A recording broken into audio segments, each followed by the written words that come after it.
पहुंच ही रही हूँ। भैया प्लीज थोड़ा जल्दी चलिए।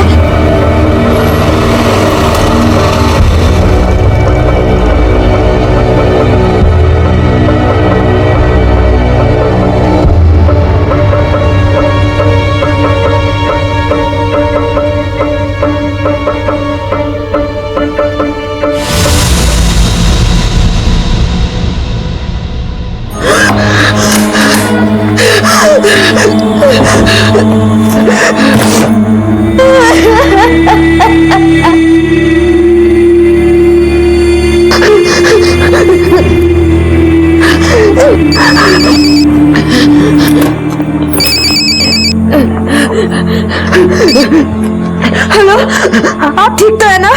हाँ, मैं खैरियत से पहुंच गया हूँ।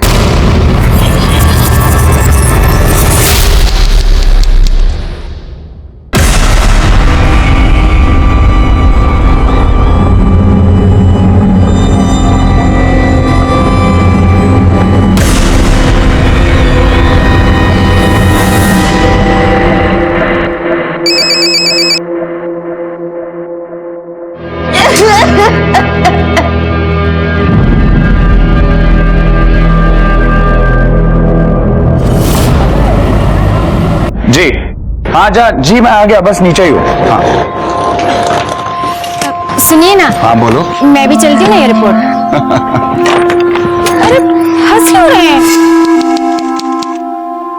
मैं जानता हूँ तुम्हें एरोप्लेन देखना है, बट आई प्रॉमिस यू मैं नेक्स्ट टाइम तुम्हें और ट्विंकल को सीधा प्लेन में घुमाने लेके जाऊंगा। पक्का? पक्का। अपना ख्याल रखना और मेरी बेटी का भी। तुम भी अपना ख्याल रखना।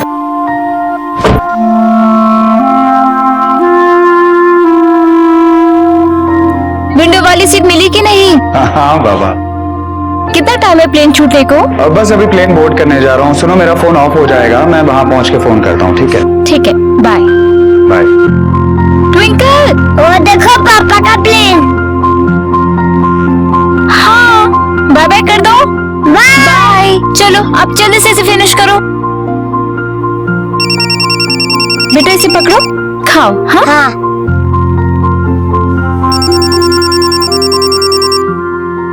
Hello Mrs Sunil Sharma? जी बोल रही हूँ। देखिए आपके पति मिस्टर सुनील शर्मा ड्रग्स लेकर जा रहे थे, उन्हें कस्टम वालों ने पकड़ लिया है। क्या? नहीं सर, आपको कोई गलतफहमी हुई होगी। वो ऐसा काम कर ही नहीं सकते, वो शायद किसी और का होगा। कम से कम 15 साल के लिए जेल में जाएगा वो। सर देखिए, मेरी एक बेटी है, छोटी है वो भी। अगर उन्हें कुछ हो गया तो पूरा परिवार बिखर जाएगा। सर प्लीज कुछ करिए ना आप। देखते हैं कुछ खिला पिला के बात बनती है तो। आप एक काम करिए, आपके पास जितना भी कैश और ज्वेलरी है सब लेकर आइए। कह नहीं सकते कितना लगेगा, बहुत बड़े कस्टम के साहब हैं। ठीक है सर, मैं लाती हूँ। आप जल्दी से एयरपोर्ट आ जाइए। और हाँ, इस बात का किसी को पता न चले। अगर बात खुल गई तो फिर रफा दफा करना बहुत मुश्किल हो जाएगा और साहब भी गुस्सा हो जाएंगे। नहीं सर, मैं किसी को कुछ नहीं बताऊंगी।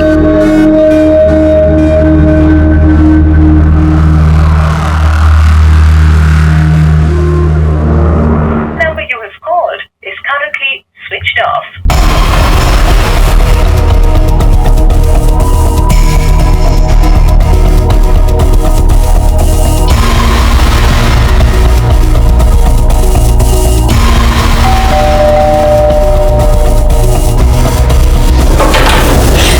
फरीदा, तुम टिंकल को अपने पास रख लोगे थोड़ी देर के लिए? मुझे बाहर जाना है। हाँ, क्या हुआ, इतनी घबराई क्यों है? नहीं कुछ नहीं, बस ऐसे ही।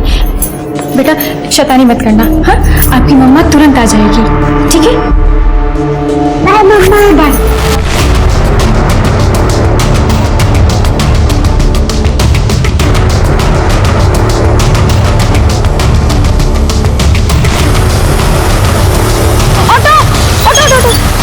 भैया एयरपोर्ट। एक मिनट भैया। हेलो मैडम, आपके पति ने कबूल कर लिया है कि ड्रग्स उसी का है और बाकी के ड्रग्स कहाँ रखे हैं उसका पता भी बता दिया है। देखिए अब केस बहुत बड़ा बन गया है, इसे वसई लेकर जा रहे हैं। आप वसई पुलिस स्टेशन तुरंत पहुंच जाइए। और हाँ, एक बार एफआईआर हो गया ना तो फिर कुछ नहीं हो पाएगा। आप प्लीज उनको रोक कर रखिए, मैं तुरंत पहुंच रही हूँ। मैं उन्हें ज्यादा देर तक नहीं रोक पाऊंगा। भैया रेलवे स्टेशन जल्दी चलो।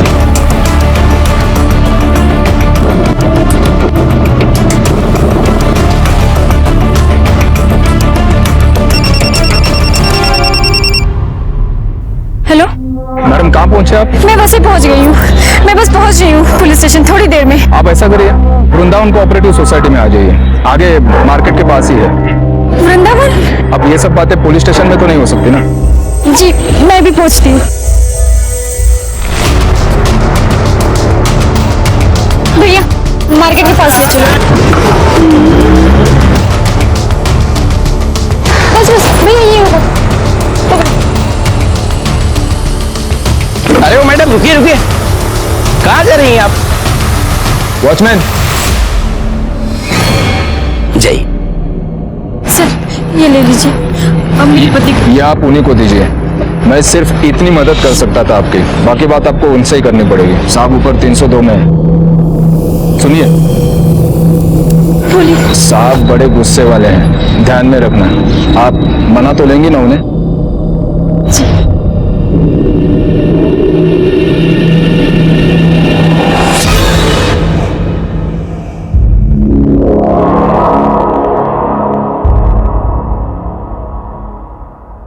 कम इन। दरवाजा बंद करो।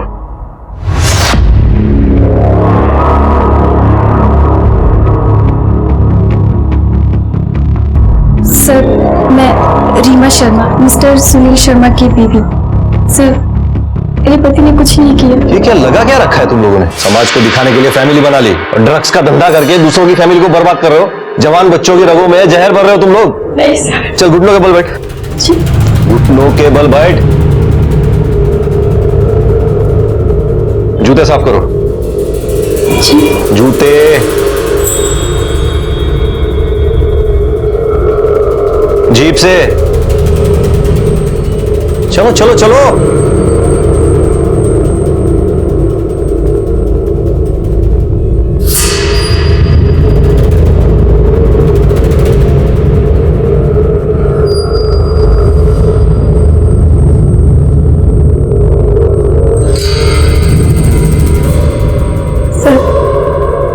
आपने जो कहा मैंने किया, अब मेरे पति को छोड़ दीजिए। ये सही है, पति ड्रग्स खिलाता है और बीवी पैसे। ये देख मेरा घर है, तुझे क्या मैं पैसे खाने वाला ऑफिसर लगता हूं? अरे मुझे पैसे से खुशी नहीं मिलती है, किसी और चीज से मिलती है। अपने पति को छुड़ाना चाहती है ना, तो मुझे खुश करना। क्या कर रहे हैं सर? अरे मुझे लगा तुझे अपने पति से प्यार है। ठीक है जाने दे, सड़ने दे उसे जेल में। क्या मन बदल जाए तो आ जाना कमरे में। Sir sir sir.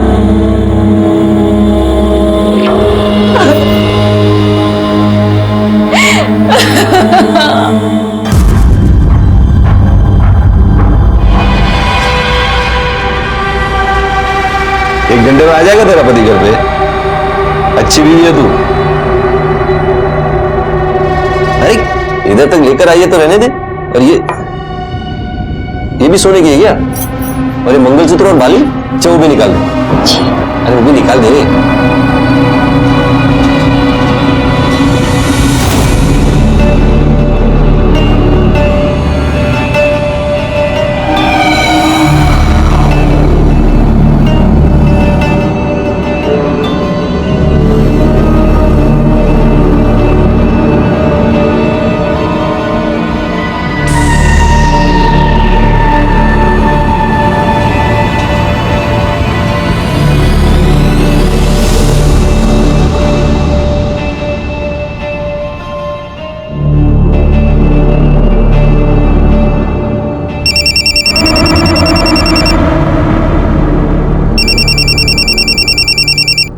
Sunil, hello, आप कहाँ हैं? आप ठीक तो है ना? हाँ बस एकदम ठीक हूँ, थोड़ा थक गया हूँ, बस फ्लाइट में इतनी देर बैठा रहा इसलिए। फ्लाइट में? कहाँ हैं आप अभी? मलेशिया। बस अभी जस्ट कैब में बैठा, अब होटल जाऊंगा। हेलो रीना, रीना क्या हो गया? देखिए, आपके पति मिस्टर सुनील शर्मा ड्रग्स लेकर जा रहे थे, उन्हें कस्टम वालों ने पकड़ लिया है।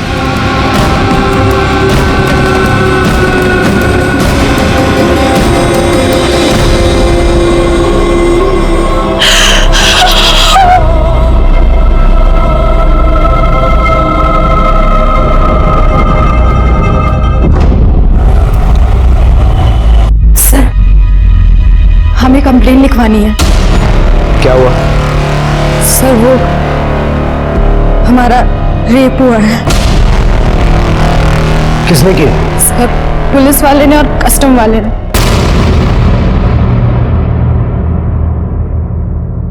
सर, ये कुछ गहने और कैश है सर। सर, ये ले लीजिए, प्लीज कुछ कर दीजिए। हम मानते हैं हमसे गलती हुई है, पर प्लीज सर उन्हें छोड़ दीजिए। ये सब भी ले लीजिए। कानून को बिकाऊ समझ रखा तुम लोगों ने। ये पैसे और गहने से काम नहीं होगा मेरे सामने। तू कुछ और कर सकती है। दुपट्टा हटा, दुपट्टा हटा।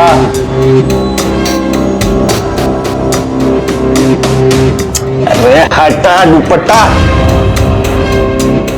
सर, 1 साल पहले हमारी शादी हुई है और हमारे हस्बैंड असलम का अक्सर बाहर आना जाना लगा रहता है। आपके साथ जो कुछ हुआ आपने अपने पति को बताया? नहीं सर। कब हुआ ये सब? Last week. और आप पुलिस के पास भी नहीं आई? सर, सच बताएं तो हम ये सब बताना ही नहीं चाहते थे, लेकिन फिर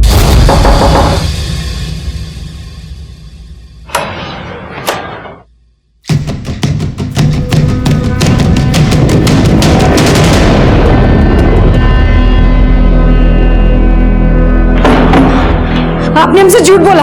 हमारे हस्बैंड तो बीजिंग में है। जानता हूं तेरे हस्बैंड वहां है, इसलिए तो मैं आया हूं तेरे पति की कमी दूरी।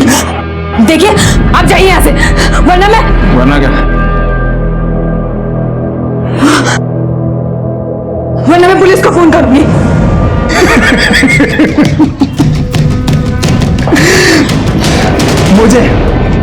मुझे पुलिस की धमकी दे रही है तू। लगा फोन, बुला पुलिस को। वहां थाने में कुलकर्णी साहब होंगे, सीनियर ऑफिसर है वहां के, उनको बोल कृष्णकांत देसाई आया है। लगा फोन? ला दे, मैं लगाता हूं। दे, सीधे उनके पर्सनल फोन पे लगा। कहीं ऐसा ना हो वो भी आ जाए अपना हिस्सा मांगने। ला दे, दे। देखिए, आप जाइए यहाँ से, वरना मैं चिल्लाऊंगी, पूरी सोसाइटी को इकट्ठा कर दूंगी। अब तो बुलाना सोसाइटी को, चिल्लाना। और सोसाइटी भी तेरा सारा तमाशा देखेगी। वैसे बिना कपड़ों के बहुत खूबसूरत दिखती है रे तू।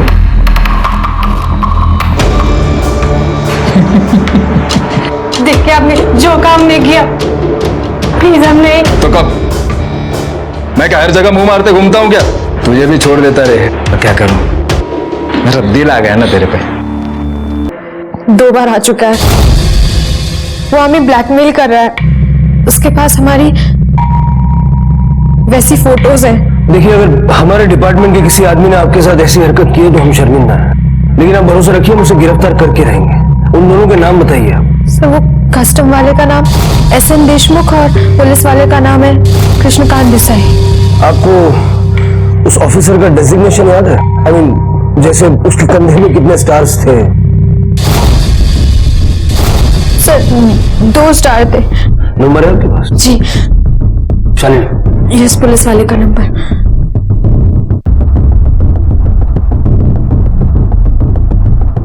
सर, नंबर बंद है। नंबर से एड्रेस का पता करो। सर, हमारे हस्बैंड कल वापस आने वाले हैं। हमें तो समझ नहीं आ रहा क्या करें अब। देखिए, जो कुछ हुआ है आप उनको बता दीजिए। इसमें आपकी कोई गलती नहीं है। जिसकी गलती है उसको हम छोड़ेंगे। पहली बार आपको कहाँ बुलाया था हम लोगों ने? Sir, Vrindavan society, Vasai.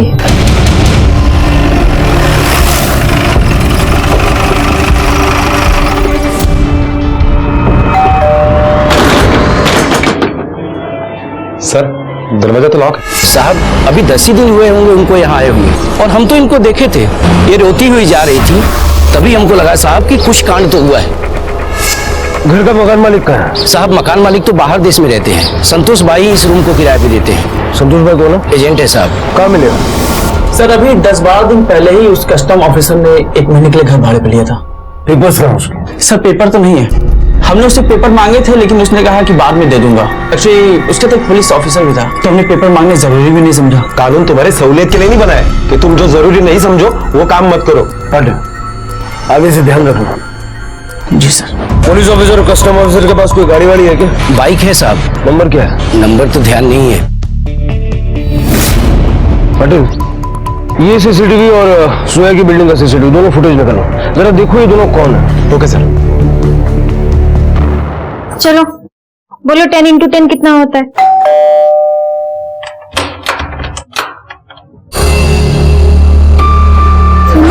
हाँ, मेरा असाइनमेंट जल्दी खत्म हो गया तो मैं जल्दी वापस आ गया। अरे क्या हुआ रीना? 4 दिन में बाहर क्या चला गया, तुम्हारा हाल तो देखो। और मेरे बच्चा का क्या हाल है? ट्विंकल, आजा मेरा मुन्ना, तुम्हारे लिए मैं एक बहुत बड़ा सरप्राइज लाया हूं। चलो चलो चलो।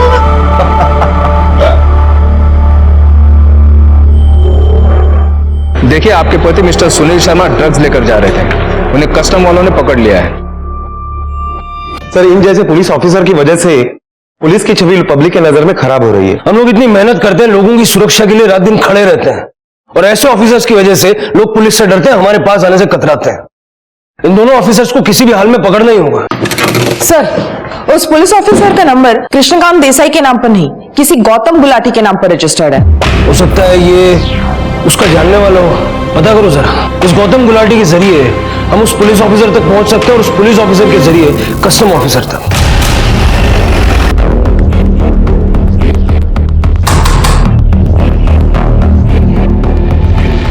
गौतम गुलाटी। जी नहीं, गौतम गुलाटी कहिए, क्या बात है? ये नंबर आपका है? जी नहीं, ये नंबर मेरा नहीं है। फिर ये नंबर आपके एड्रेस पर कैसे आया? पता नहीं मैडम, आप तो जानती हैं कि आजकल हर जगह एड्रेस प्रूफ मांगते हैं। डॉक्यूमेंट्स तो किसी के पास भी हो सकते हैं, कह नहीं सकता।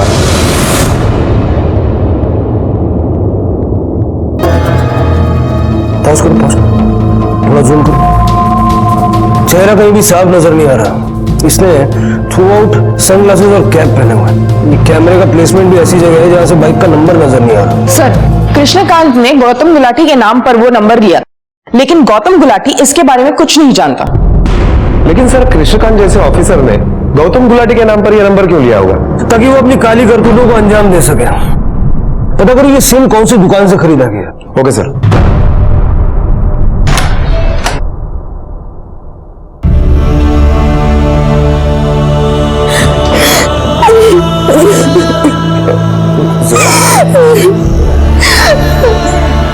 क्या हुआ?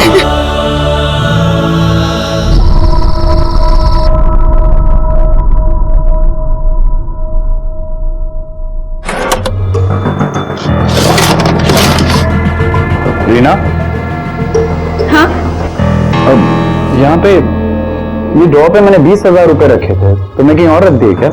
नहीं, पापा की तबीयत खराब थी ना तो उसमें दे दिए। क्या?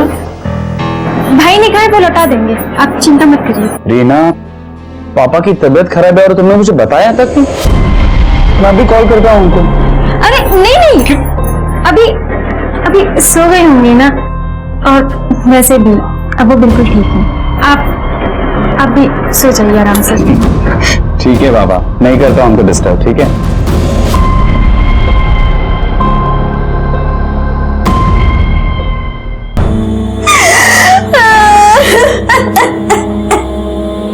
जोया, तुमने मुझे पहले सब कुछ क्यों नहीं बताया? हम बहुत डर गए थे। जब तुमने कुछ गलत किया ही नहीं तो किसी से डरने की क्या जरूरत थी? तुम चलो मेरे साथ, हम पुलिस को सब बता देंगे। अरे हमने ऑलरेडी कंप्लेन कर दी है। उसके पास हमारी वैसी फोटोज है। जोया मेरी बात सुनो, मैं होगा तुम्हारे साथ, कुछ नहीं होगा।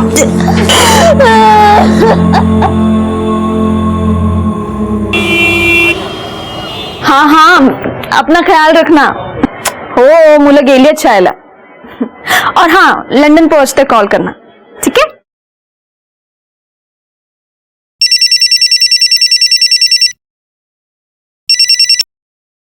हेलो,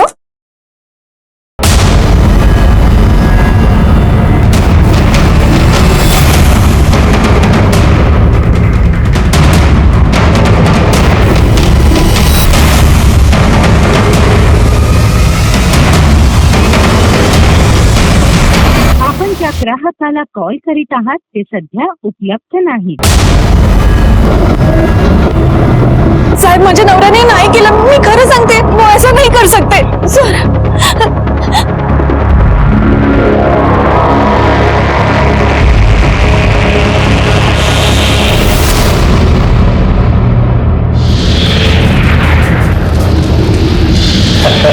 जब तक नई जगह नहीं मिलती इस टेरेस से ही काम चलाना पड़ेगा। लेकिन ये टेरेस का भी ना अपना एक मजा है।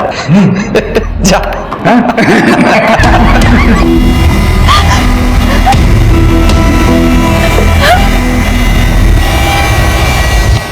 सर प्लीज, सर मैं कई दिनों से देख रहा हूँ कि जोया बहुत तकलीफ में है और मुझे यकीन नहीं हो रहा है कि कस्टम वाले और पुलिस वाले इतनी घटिया हरकत कर सकते हैं। देखिए, मैं मानता हूं कि बात बहुत शर्मिंदगी की है। अच्छे बुरे लोग तो हर जगह होते हैं। आप भरोसा रखिए, ये जो कोई भी है उसे जल्द से जल्द हम लोग पकड़ लेंगे। सर, मैंने सिम कार्ड कंपनी से पता किया, वो सिम कार्ड मीरा रोड के किसी मोबाइल शॉप से खरीदा गया है। अरे सुनो। हाँ सर, इस नंबर का सिम तुम्हारे दुकान से बेचा गया था? एक मिनट। हाँ सर। जब बेचा तब पेपर्स लिए थे आपने? हाँ सर, पेपर तो लिए थे मगर उसके खुद के नहीं थे। इस पेपर पर तुमने ये सिम बेचा था ना? हाँ सर। गौतम गुलाटी के नाम पर तुमने ये सिम दूसरे को क्यों बेचा? मैंने उन्हें पेपर के लिए बोला था मगर उसने बोला कि मैंने लाया नहीं, तो फिलहाल इससे काम चला गया। तुम्हें पता ना कि ये गैर कानूनी है? साहब पता तो है मगर पुलिस वाले थे ना, मना कैसे कर सकता हूँ? क्यों? पुलिस वालों के लिए कुछ अलग कानून बन रहा है क्या? माफ कीजिए साहब।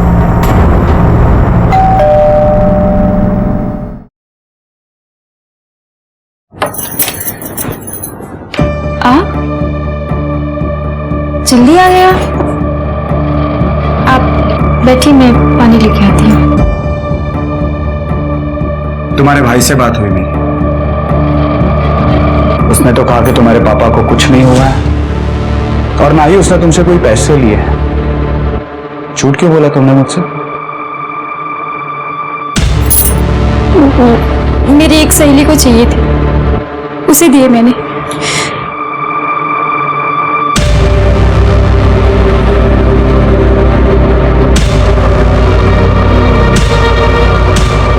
कहाँ है तुम्हारे कंगन? और आजकल तुम मंगलसूत्र भी नहीं पहनती हो। ये भी सोने की है क्या? और ये मंगलसूत्र और बाली वो भी निकाल दे। कहाँ सारे गहने? अंदर।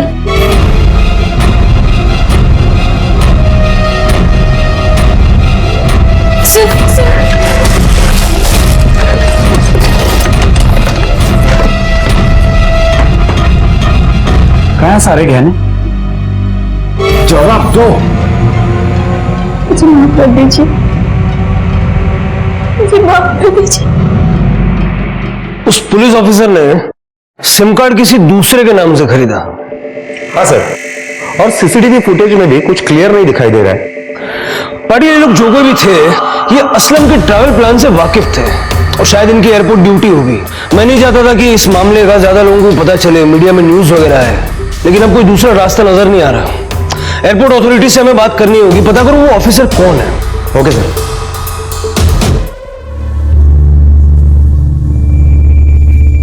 माँ तुम यहाँ पे आ जाओ ना प्लीज। क्या हुआ मम्मा, आप लोग क्यों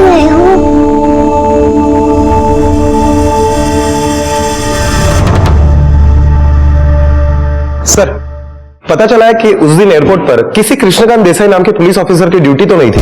हाँ, लेकिन एसएन देशमुख नाम के कस्टम ऑफिसर की ड्यूटी थी। चलो, कस्टम ऑफिसर मिल गया है तो उसका साथी भी मिल ही जाएगा। बुलाओ उसको, और जोया और असलम को भी बुलाओ।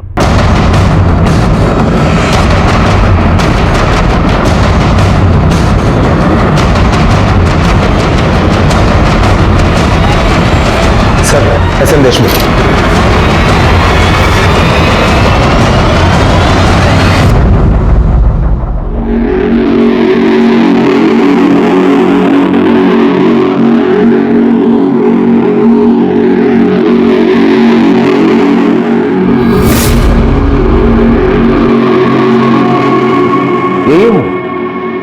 नहीं सर, ये वो नहीं है। अरे श्योर ये नहीं है? सर, इन्होंने कहा था कि उसने कैप और गॉगल पहने थे, शायद इसलिए ये इन्हें पहचान नहीं रही है। देशमुख साहब, कैन यू प्लीज?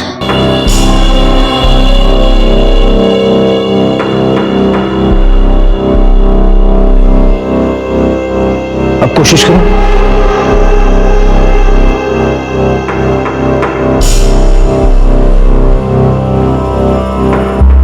नहीं सर, ये नहीं है। देशमुख साहब, सॉरी फॉर द ट्रबल आणि सहकार्य केल्याबद्दल धन्यवाद। इट्स ओके, आप तो अपनी ड्यूटी कर रहे थे। No problem.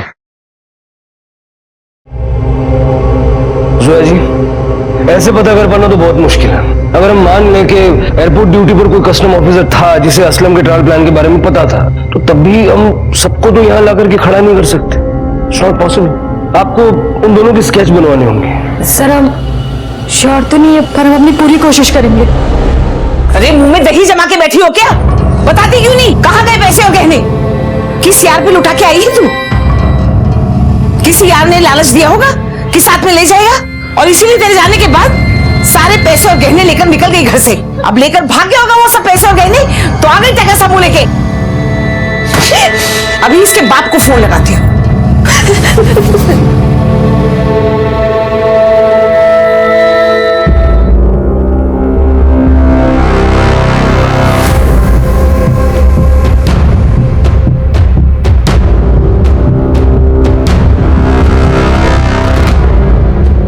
बन गया स्केच? हाँ सर, सर को स्केच दिखा।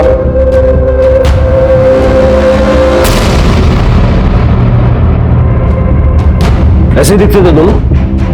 सर, हम एकदम श्योर नहीं है, पर ऐसे ही कुछ थे। सर, एक्चुअली बात यह है कि ये कुछ ठीक तरह से बता नहीं पा रही है। उन दोनों का चेहरा हमारी जहन में है, पर हम बता नहीं पा रहे हैं सर। सॉरी। ठीक है, कोई बात नहीं, आप लोग जाइए, देखते हैं हम लोग को। पाटिल, सोसाइटी के गार्ड को बुला लो। साहब, एकदम से तो नहीं, लेकिन थोड़ा थोड़ा ऐसे ही दिखते थे। नाक थोड़ी सी लंबी थी, लेकिन साहब पक्का नहीं कह सकता मैं। इतनी बार देखा है फिर भी पक्का नहीं बता सकते? साहब, पुलिस वाले की आंखों में आंखें डालकर किसकी हिम्मत हो सकती है देखने की? किसी बात को लेकर हमारे पीछे पड़ जाते तो। वैसे साहब, मैंने जितनी बार इन्हें देखा है ना, ऐसे ही टोपी और चश्मे में देखा है। पाटिल, ऐसे पता कर पाना मुश्किल होगा। अब तो जितने भी पुलिस ऑफिसर और कस्टम ऑफिसर्स हैं, सबकी फोटो से मिलाना होगा। रैंक के अकॉर्डिंग मिला के देखो। सर, इतने सारे पुलिस ऑफिसर है, इतने सारे कस्टम ऑफिसर है, कैसे पता चलेगा? पाटिल, पता तो करना होगा। हो सकता है कि ऑफिसर्स फेक नाम यूज कर रहे हैं। उस फ्लैट से फिंगरप्रिंट्स कलेक्ट करो और दोनों डिपार्टमेंट के लोगों से चेक करके देखो। Okay sir.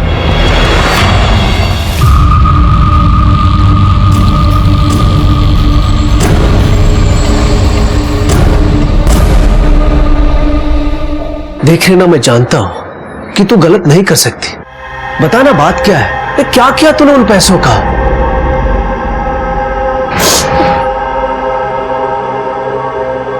देख लिया आपने, कुछ बोलने को तैयार ही नहीं है ये। आप तो एक मेहरबानी करिए हम पर, इसे यहां से ले जाइए। अब ये यहां नहीं रह सकती। शादी के बाद मैंने अपनी बेटी को अपने घर से विदा कर दिया था। अब आप देख लीजिए, अगर आपको इसको घर से निकालना है निकाल दीजिए, लेकिन मैं इसे अपने घर नहीं ले जाऊंगा। अपने घर ले जाकर के मुझे अपने मुंह पे कालिक नहीं पुतवानी है। मैं ये समझ लूंगा कि मेरी बेटी मर गई। चलो राकेश।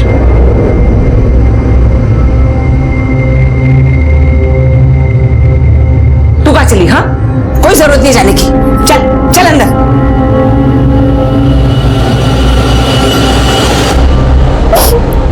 सर वो स्केचेस हमने सारे ऑफिसर्स के साथ मिला के देखे, लेकिन कुछ क्लियर नहीं है। पता नहीं कि ये ऑफिसर कौन है जिन्होंने ये फिंगरप्रिंट्स का कुछ पता चला?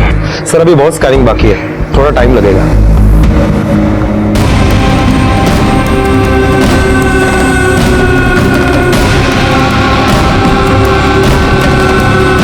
कुछ दिनों से बहुत परेशान थी सर, तो आज सुबह बिल्डिंग से कूद गई। परेशान थी? क्यों? सर इसका किसी के साथ कुछ चल रहा था और घर से गहने पैसे सब गायब है सर। हम तो पूछ पूछ के थक गए साहब कि कौन है, क्या किया पैसे का, लेकिन कुछ नहीं बताया इसने। ये मेरे बेटे को धोखा दे रही थी, जब पोल खुल गई तो कूद गई, करती क्या? चल बॉडी लैब पोस्टमार्टम में बैठो। Okay sir. ऊपर सीसीडी है? जी हाँ साहब है। सर ये एक सुसाइड केस है, रीना शर्मा नाम है इसका। इसके पति सुनील शर्मा और इसकी सास का कहना है कि इसका बाहर अफेयर था। उस आदमी को यह घर से पैसे वगैरह चुरा कर देती थी और जिस दिन पकड़ी गई उस दिन इसने सुसाइड किया। सर ये देखिए, ये उस टेरेस का सीसीटीवी फुटेज है, इसमें साफ दिखाई दे रहा है कि रीना ने सुसाइड किया। ठीक है सर, फ्लैट में हमें जो फिंगरप्रिंट्स मिले उससे मैंने सारे पुलिस ऑफिसर और कस्टम ऑफिसर के फिंगरप्रिंट्स मैच करवाए, लेकिन किसी से भी इनके फिंगरप्रिंट्स मैच नहीं हो रहे। सिम कार्ड नकली, नाम नकली, न किसी से फिंगरप्रिंट्स मैच हो रहे हैं ना चेहरे। पाटिल ये मामला इंपर्सोनेशन का हो सकता है। हो सकता है सर। सर अगर ये लोग नकली है तो आखिर हमें पता कैसे चलेगा कि ये लोग है कौन? और ये लोग तो खुलेआम वर्दी पहन के घूम रहे हैं। पाटिल जरा पता करो, ये फिल्म और सीरियल वालों को ये यूनिफॉर्म्स भाड़े पर कहां से मिलते हैं? हो सकता है वहां से कोई लीड मिले। Okay sir.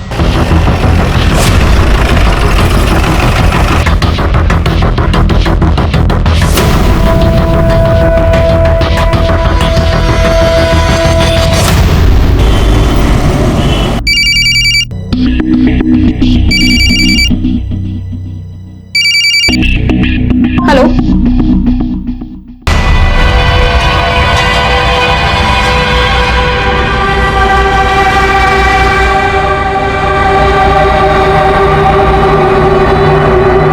बिल्कुल ऐसा तो नहीं, लेकिन ऐसे दिखने वाला एक आदमी यहाँ पे आता है और हमेशा पुलिस वाले का और कस्टम वाले का एड्रेस भाड़े पे लेके जाता है। कौन है वो? नाम क्या है उसका? एड्रेस है? एक मिनट। हाँ, गगन नाम है उसका, लेकिन एड्रेस तो पता नहीं, लेकिन मोबाइल नंबर है।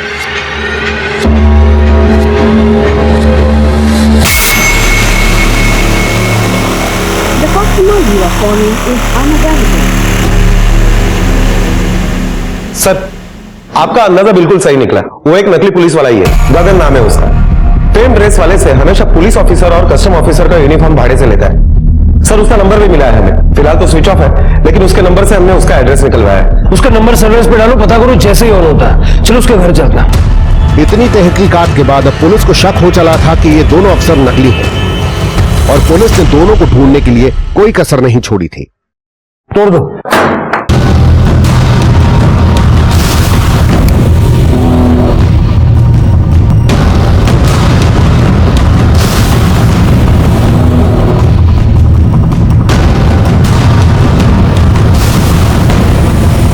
सर ये देखिए, एक लिस्ट मिली है जिसमें कुछ नाम लिखे हैं और नाम के आगे डेट्स लिखी हुई है। ये देखो, असलम 2 अगस्त को असलम बीजिंग जाने वाला था।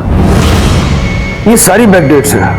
हो ना हो इन तारीखों पे ये लोग कहीं बाहर ट्रैवल करने वाले थे और ये गगन और उसका पार्टनर मिलके उनको या उनके परिवार वालों को किसी मुश्किल में डालने की प्लानिंग में। सर लेकिन ये नहीं समझ में आ रहा है कि गगन के पास ये इंफॉर्मेशन आई कहां से?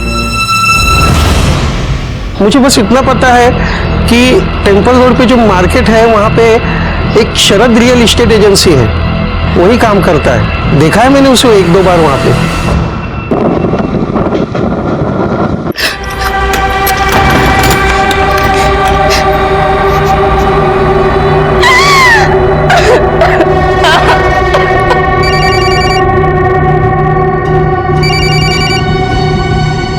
हेलो अमन, कैसे हो तुम? कहाँ हो? इन लोगों ने तुम्हारे साथ कुछ किया तो नहीं ना? हेलो हेलो,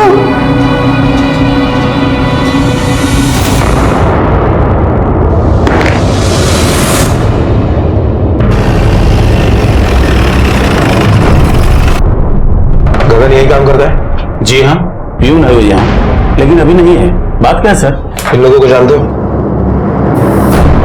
नहीं सर, इनमें से हम किसी को नहीं जानते। गगन के गांव का एड्रेस 2 साल से काम कर रहा है, डॉक्यूमेंट कहाँ ढूंढेंगे सर? कल को अगर वो तुम्हें चाकू मारकर निकल गया ना तो हम लोग भी यही कहेंगे कि कहाँ ढूंढेंगे उसे। पाटिल, डॉक्यूमेंट ढूंढो और जैसे वो मिले पुलिस को फोन करो। जी सर। पाटिल, गगन के नंबर से पता करो किस किस के टच में था। Okay sir. गगन को कैसे मालूम कि जोया कौन है और उसका हस्बैंड देश से बाहर जाने वाला है? और जो लिस्ट में बाकी के नाम थे उनका असलम से क्या कनेक्शन? सर, मेरे साथ रेप करने की कोशिश की एक कस्टम ऑफिसर और एक पुलिस ऑफिसर ने। आपके पति कहीं बाहर गए क्या? जी, अबू धाबी। आपको एयरपोर्ट से फोन आया होगा कि आपके पति एयरपोर्ट पे ड्रग्स के साथ पकड़े गए हैं। आपके पति को ड्रग्स के साथ पकड़ा है। आप पैसे लेके जाएं और मामले को रफा दफा करें। आपके पास जितना भी कैश और ज्वेलरी है सब लेकर आइए। फिर आपको एयरपोर्ट बुलाया होगा, फिर एयरपोर्ट से कहीं और उस जगह पर आपके साथ जबरदस्ती करने की कोशिश की गई। सर, आपको ये सब कैसे पता? क्योंकि आप अकेली नहीं हैं। इस तरह के केसेस की हम पहले भी छानबीन कर रहे हैं। आप इन दोनों को पहचानती हैं? सर, पूरी तरीके से नहीं कह सकती, लेकिन स्केच मिलते तो हैं। सर, मेरे पति ऐसा कुछ नहीं कर सकते सर, और इन दोनों के हाव भाव से मुझे लगा ही था कि कुछ गड़बड़ है। आप पैसे लीजिए और मामले को यही रफा दफा कर दीजिए। मामले को तो अब तू ही रफा दफा कर सकती है।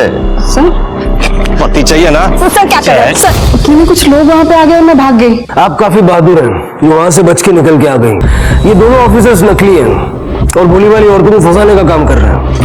एक लिस्ट में आपको देता हूं, जरा बताइए इनमें से किसी को आप पहचानती हैं क्या? सर, ये अमन शाह, मेरे पति। सर, एक्चुअली इनका जाने का प्लान भी अचानक से बन गया था, इसलिए वो स्वस्तिक ट्रैवल एजेंसी है ना, वहां से मैंने टिकट निकलवाई थी। स्वस्तिक?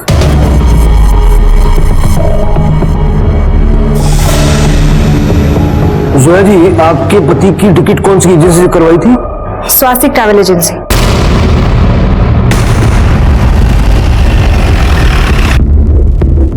आपने गगन बोला तो देखकर लगता है कि थोड़ा थोड़ा गगन जैसा लग रहा है। मेरे पियून का दोस्त है। मैं आपको एक लिस्ट देता हूँ, जरा पढ़ के बताइए आप किसी को जानते हैं क्या?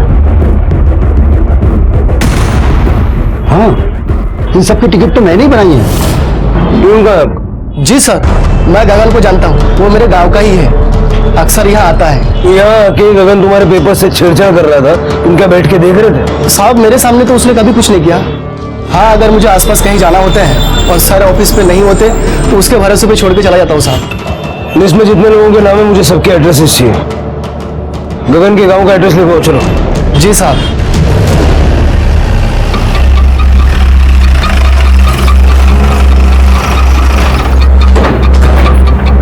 मिसेस मात्रे, कभी किसी पुलिस ऑफिसर ने या कस्टम ऑफिसर ने आपके साथ कोई गलत हरकत की? देखिए, मैं आपके आगे हाथ जोड़ती हूँ, प्लीज आप यहाँ से जाइए और फिर वापस मत आना। मेरे साथ कुछ गलत नहीं हुआ। सॉरी। सर, ये तो बोल रही है कि इसके साथ कुछ नहीं हुआ है। हुआ तो है, लेकिन बता नहीं रही। रहने तो कोई फायदा नहीं, हमारे जाने से तो ये बोलेगी नहीं। अगर बोलना होता तो कब की कंप्लेंट लिखवाने आ गई होती। प्रीति और जोया का बयान उन दरिंदों को जेल पहुंचाने के लिए काफी है। सर, अब मुझे और एक बात खटक रही है। ये देखिए, इस एड्रेस लिस्ट में एस रस्तोगी का भी नाम है। ये वही एड्रेस है जहां पर वो रीना शर्मा ने सुसाइड किया था। देखिए, आप समझते क्यों नहीं है, हमें नहीं चाहिए रीना की लाश। आप एक काम कीजिए, आप उसके बाप को फोन कीजिए और उसको बोलिए कि उसकी लाश का क्रियाक्रम कर दे, और अगर उसका बाप मना कर दे तो उसकी लाश को लावारिस समझ के जला दीजिए।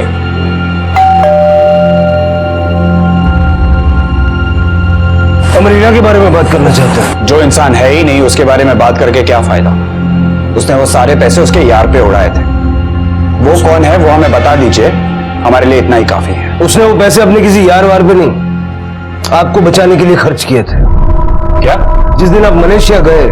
देखिए, आपके पति मिस्टर सुनील शर्मा ड्रग्स लेकर जा रहे थे, उन्हें कस्टम वालों ने पकड़ लिया है। उस दिन रीना ने जो कुछ भी किया वो आपकी और आपके खानदान की इज्जत बचाने के लिए किया, लेकिन वो बेचारी खुद को नहीं बचा सकी।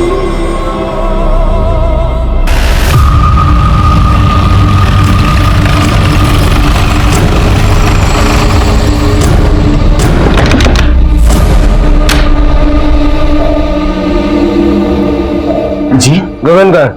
साहब गगन तो नहीं है। बट हाँ, अरे साहब पर हुआ क्या?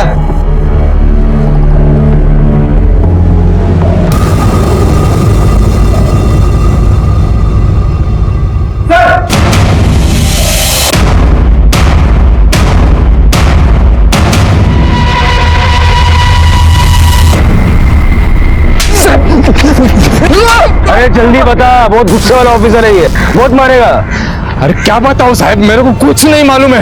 ऐसे नहीं समझेगा ये, देख ले पाटे।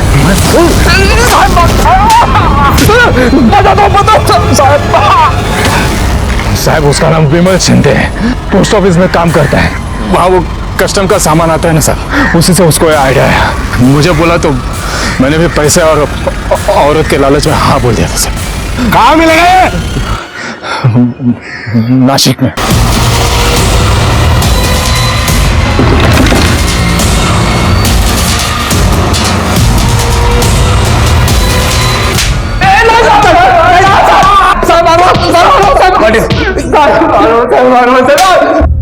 औरतों के नंबर कहाँ से मिलते थे? वो ट्रैवल एजेंसी से साहब। ज्यादातर लोग अल्टरनेट नंबर देते हैं ना, तो सब उनके पत्नी के होते थे। जो औरत समझ में आती थी उस पर हम दोनों नजर रखते थे। और तुमने क्यों किया? और क्या करता साहब, एक दिन काम से जल्दी घर पर आया, देखा तो मेरी बीवी किसी और मर्द के साथ बिस्तर पे खून खोल गया साहब। बीवी को बहुत मारा, लेकिन वो मुझे नामर्द बोल के उसके यार के साथ भाग गई। मेरी बीवी किसी और मर्द के साथ सोई ना, तो मैं भी किसी और की बीवी के साथ सोया। सब चलता है आजकल, इसकी बीवी उसके साथ, उसकी बीवी उसके साथ। तो मैंने भी अपने शरीर की भूख मिटाने के लिए उन मासूम औरतों की जिंदगी के साथ खिलवाड़ किया। हा? उनकी शादीशुदा जिंदगी में क्या असर हुआ जानते हो? बहुत मर्दानगी दिखाने का शौक है ना, इनकी सारी मर्दानगी यही निकालो। विमल और गगन को बलात्कार, जालसाजी और नकली अफसर बनने के आरोप में सजा हुई।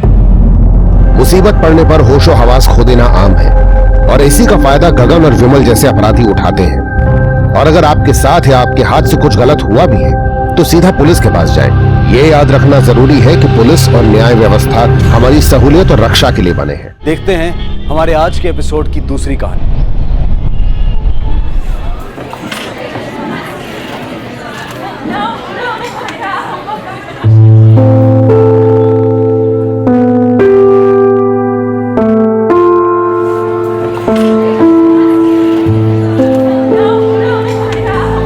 इसको देखकर ऐसा नहीं लग रहा जैसे चंदन के पेट पर सांप लटक रहा हो।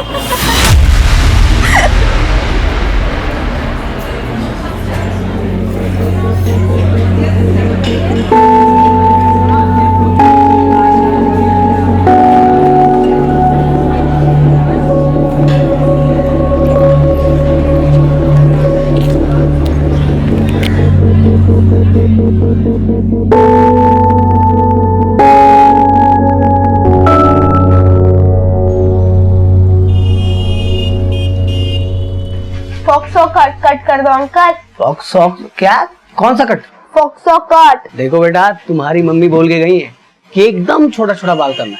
अरे अंकल, फॉक्सो कट में एकदम बारीक बाल होता है, लेकिन स्टाइल में होता है। स्टाइल वाला कट करना है ना, तो पहले अपनी मम्मी से बुलवाओ। अरे अंकल कर दो ना, कुछ नहीं होगा। इस बार तुम्हारी बात नहीं सुनेंगे, हम अपने हिसाब से काटेंगे, बिल्कुल छोटे छोटे।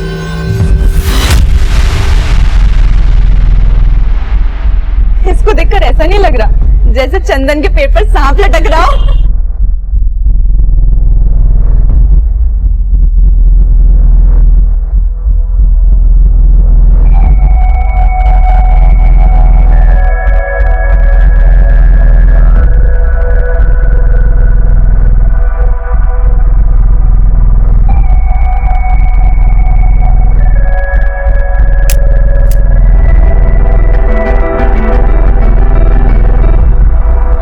आपका स्टेटस देखा हमने, एकदम आलिया भट्ट एक्ट्रेस दिख रही थी। तारीफ के लिए शुक्रिया, लेकिन तुम तो बोल रहे थे अपने नए हेयर स्टाइल के साथ तुम भी स्टेटस चेंज करने वाले हो। तो हमने सोचा हेयर स्टाइल नहीं चेंज करेंगे, लेकिन स्टेटस जरूर चेंज करेंगे।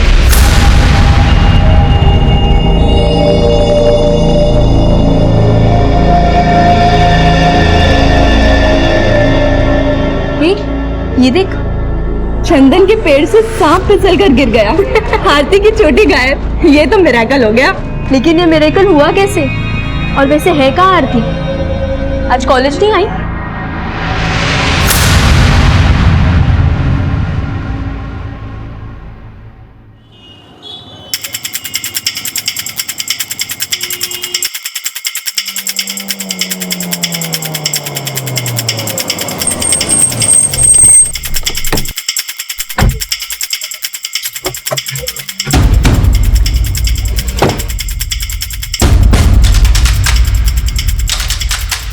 इस बिल्डिंग का काम काफी दिनों से बंद है सर। हम यहाँ समय समय पर राउंड लगाते रहते हैं और हर चीज को चेक करते हैं।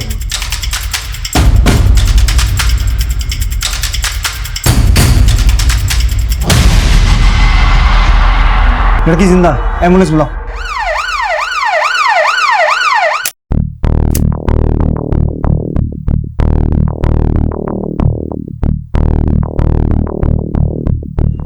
लेकिन खून काफी बहा हुआ है, शायद किसी और चीज का भी इस्तेमाल हुआ है। आसपास का पूरा एरिया स्कैन करो, शायद कोई और वेपन मिले। और लोगों से पूछताछ करो, कोई इसे जानता है क्या? Okay sir.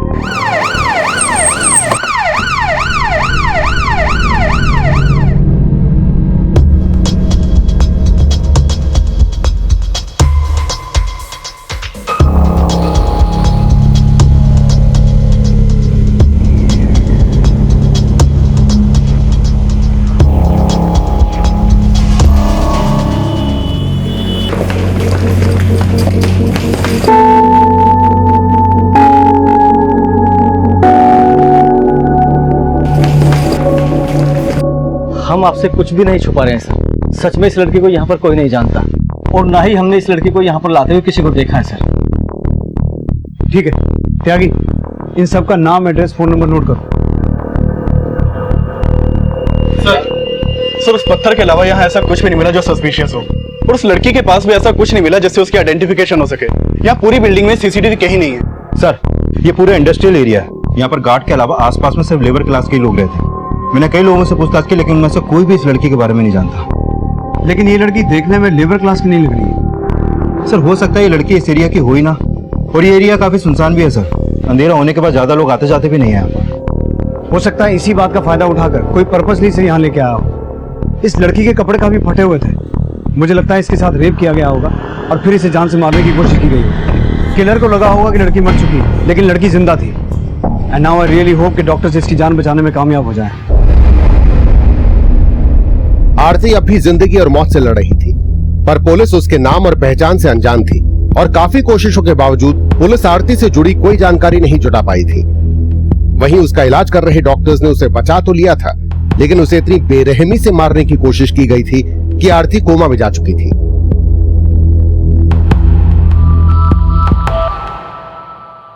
लड़के की बॉडी में मल्टीपल वाउंड्स है और सर तो बहुत बुरी तरह से कुचला गया है। कोई भी उसको देखता तो वो मरा हुआ मान लेता। लेकिन आई मस्ट से कि नॉट ओनली गॉड सेव्ड हर, बल्कि आप लोगों के एफर्ट्स ने भी उसको बचाया कि वो जिंदगी अभी तक लड़ रही है। But I will appreciate you as well doctor. मुझे ये बताइए कि बाकी चोटों के अलावा रेप का कोई साइन है? नहीं, रेप का कोई साइन नहीं है, लेकिन सेक्सुअली एक्टिव थी वो और उसकी उम्र कोई 18 से 20 साल। तो ये लड़की कोमा से बाहर कब तक आ पाएगी? ऐसे केसेस में कहना मुश्किल होता है। लेकिन हम अभी तक उसकी पहचान भी नहीं करवा पाए हैं, तो हम उसे गवर्नमेंट हॉस्पिटल में शिफ्ट करवा लें? नो, उसकी कंडीशन बड़ी क्रिटिकल है। It will be very riskier. लेकिन सर इस कंडीशन में हॉस्पिटल का खर्चा? देखिए उसके लिए हमें कोई ना कोई सॉल्यूशन निकालना पड़ेगा, but above all life is important. Thank you doctor, thanks for your cooperation. हमें नहीं लगा था कि हमारी दोस्ती इस तरह की हो जाएगी, लेकिन स्वीटी जरा बाहर आना। एक मिनट। आई माँ। अच्छा मैं तुमसे बाद में बात करती हूँ, ओके? जिनू बेटा। आया पापा।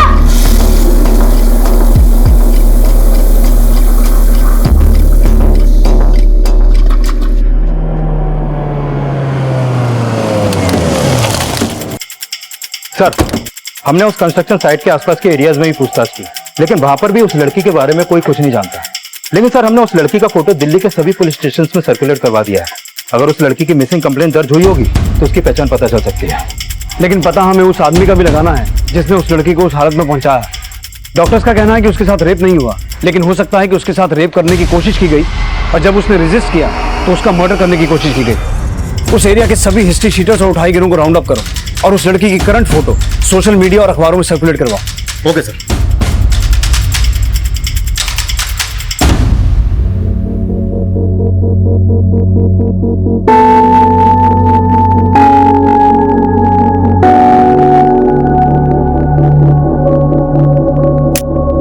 आरती की पहचान पता करने के लिए पुलिस हर संभव प्रयास कर रही थी, पर सोशल मीडिया और न्यूज की मदद लेने के बावजूद उसका कोई करीबी सामने नहीं आया था। दिल्ली के किसी भी पुलिस स्टेशन में उसकी मिसिंग कंप्लेंट नहीं फाइल हुई थी और दूसरे स्टेट्स की पुलिस से भी कोई क्लू नहीं मिल पाया था। एक तरफ पुलिस आरती की कोमा से बाहर आने का इंतजार कर रही थी, वहीं उसके गुनहगार का पता लगाने के लिए एरिया के हिस्ट्री शीटर्स और उठाईगिरों को राउंड अप किया जा रहा था। लेकिन आरती किसके अपराध का शिकार हुई होगी, ये अभी भी रहस्य बना हुआ था। 30 दिन गुजर चुके थे, पर उसकी पहचान का कोई स्रोत नजर नहीं आ रहा था और ये केस एक ब्लाइंड केस नजर आ रहा था। ये केस चाहे जितना भी ब्लाइंड हो, लेकिन उस लड़की के होश में आने की उम्मीद अभी भी कायम है। उस लड़की का बयान अब भी इस ब्लाइंड केस को रोशनी दे सकता है। जी डॉक्टर यादव, गुड न्यूज है सर। सर लड़की ने सेंसेस गेन करना शुरू कर दिया है, उसकी आई बॉल में मूवमेंट है और उसे आई कांटेक्ट मेंटेन करना शुरू कर दिया सर। हालांकि उसकी आंखों से अक्सर आंसू ही निकलते रहते हैं, लेकिन उसको पूरी तरह से सेंसेस में आने में थोड़ा सा वक्त लगेगा। लेकिन उसे बोलने में कितना वक्त लगेगा, क्योंकि हमारी इन्वेस्टिगेशन उसके बयान पे डिपेंडेंट है। सर कह नहीं सकता, हमें उसके लिए थोड़ा सा इंतजार करना पड़ेगा। ठीक है, थैंक यू डॉक्टर।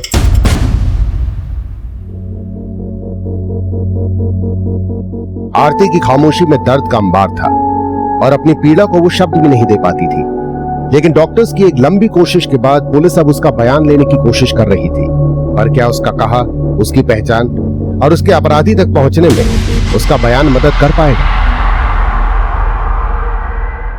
बताइए, क्या नाम है आपका?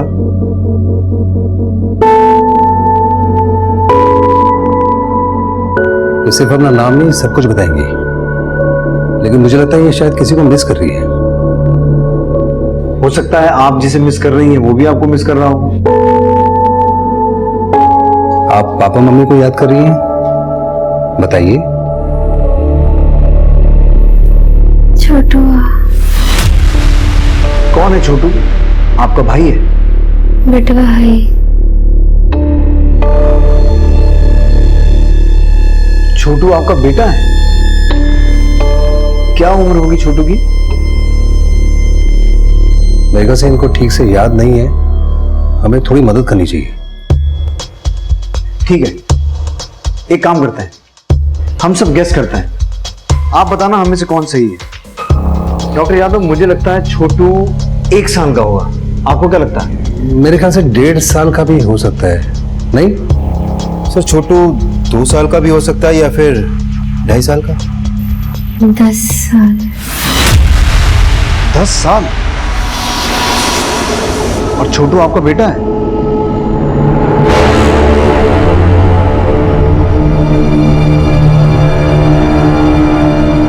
छोटू के पापा कहाँ रहते हैं, आपके पति?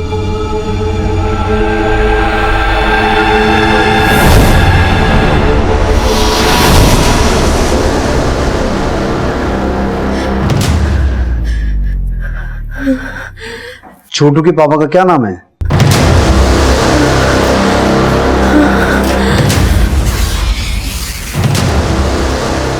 अब आप लोग प्लीज बाहर जाइए, please.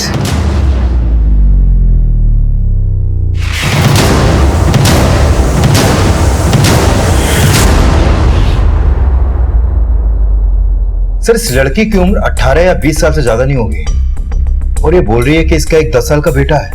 How is it possible? हो सकता है उसके बेटे की उम्र 10 साल। Not possible.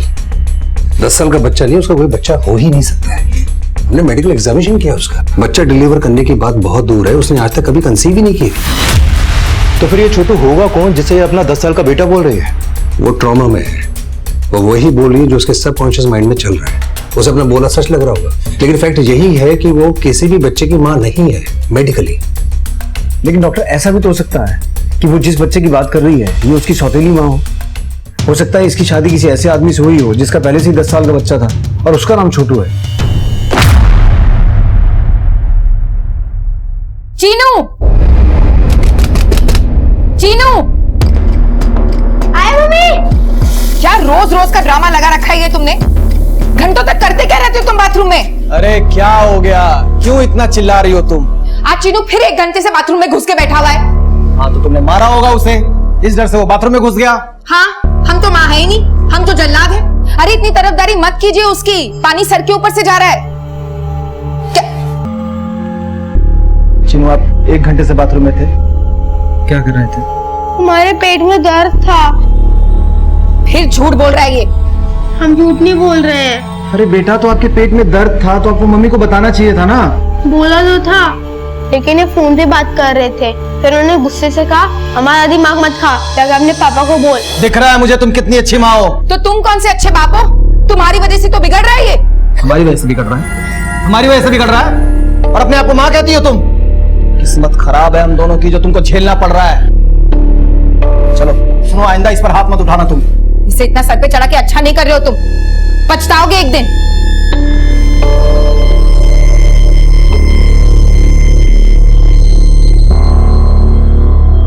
सर, अगर वो लड़की 10 साल के छोटू की सौतेली माँ है तो कहीं ऐसा तो नहीं कि वो अपने पति के धोखे का शिकार हुई हो? शायद इसलिए उसका पति उसकी पहचान के लिए सामने नहीं आया। मिश्रा, होने को तो कुछ भी हो सकता है उसके पति ने उस लड़की के साथ साथ उसके घर वालों को भी धोखे में रखा हो, या फिर उस लड़की का कोई करीबी हो ही ना। चांसेस इस बात के भी है कि उस रात उस लड़की के साथ साथ उसके किसी करीबी को भी मारने की कोशिश की गई। कहीं ऐसा तो नहीं कि वो लड़का छोटू उस रात इसके साथ ही था और इस लड़की को घायल करके छोटू को अगवा कर लिया गया। ये लड़की हमें 2 अगस्त को मिली थी। मिश्रा, पता करो 2 अगस्त के आसपास किसी 10 साल के बच्चे की लाश मिली है या कहीं कोई मिसिंग बच्चा बरामद हुआ हो जिसकी उम्र 10 साल के आसपास की हो। इससे हमें छोटू की कोई लीड मिल सकती है। सर, हालांकि उस लड़की ने ज्यादा कुछ बोला नहीं, लेकिन जो कुछ भी बोला उसके बोलने के लहजे को नोटिस किया सर आपने? मतलब 1 मिनट सर, ये सुनिए। छोटू। कौन है छोटू? आपका भाई है? बेटा भाई। सर, उसने छोटू को छुटुआ और हे को हाई प्रोनाउंस किया। सर, ऐसी बोली यूपी में बोली जाती है, क्योंकि मेरा एक दोस्त है यूपी का, कन्नौज का, उसका बोलने का लहजा भी सेम ऐसा ही है। सर, हो सकता है कि ये लड़की कन्नौज के किसी एरिया की हो।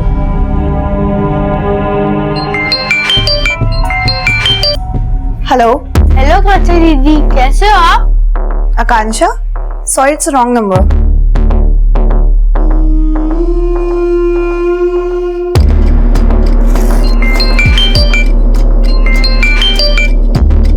हेलो। हेलो कांचा दीदी, आपने फोन क्यों काट दिया? यहाँ कोई आकांक्षा नहीं रहती, आपने गलत नंबर डायल किया है। हमने तो 87676044 पे फोन लगाया है। हाँ, ये नंबर हमारा है, यहाँ कोई आकांक्षा नहीं रहती है। आपका नाम क्या है दीदी? बताइए, क्या है आपका नाम? पारुल। देखो बेटा, यहाँ कोई आकांक्षा दीदी नहीं रहती है। लेकिन आपकी आवाज तो बिल्कुल आकांक्षा दीदी जैसी है। बट हम आकांक्षा नहीं है। तो क्या हुआ? लेकिन आप दीदी तो हो, क्या आप हमारी दीदी बनोगी?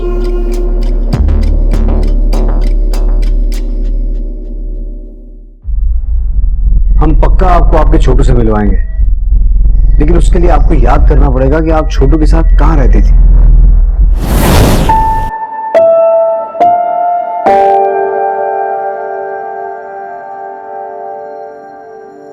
आपका घर तो कन्नौज में है ना? कन्नौज। कन्नौज में कहाँ रहती थी आप? कन्नौज। कन्नौज। कन्नौज।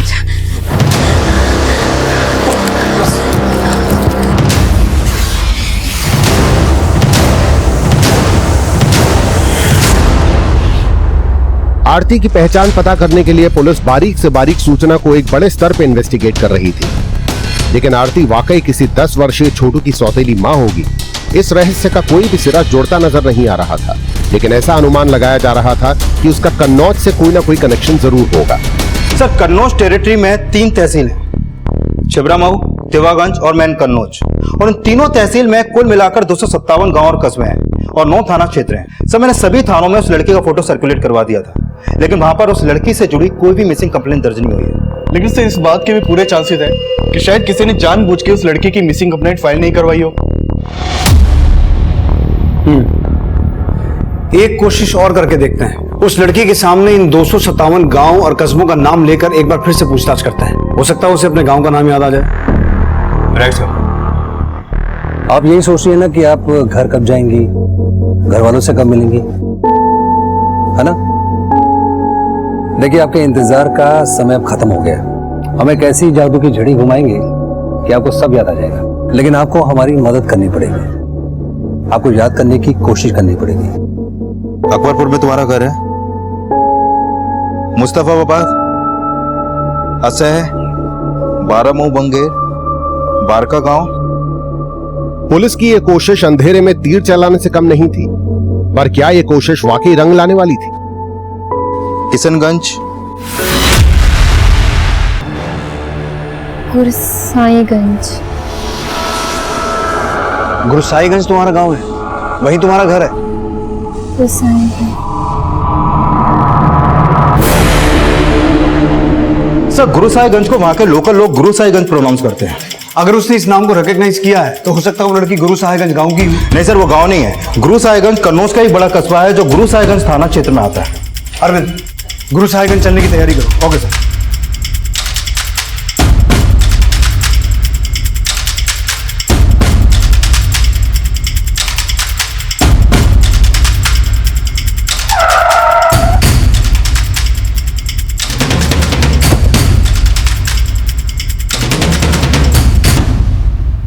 सर, आपका फोन आने के बाद से ही हमने सब कुछ अच्छे से चेक किया है। सर, इस लड़की की ना तो कोई मिसिंग कंप्लेंट दर्ज हुई है और ना ही इसके बारे में कोई और इन्फॉर्मेशन मिली है। लेकिन पांडे जी, अब जरा कोशिश लग के करनी पड़ेगी, क्योंकि हमें पक्का यकीन है कि ये लड़की यहाँ गुरुसाईगंज की रहने वाली है। अगर इसकी कंडीशन थोड़ी अच्छी होती तो हम इसको अपने साथ ले आते और इसका घर ढूंढने की कोशिश करते।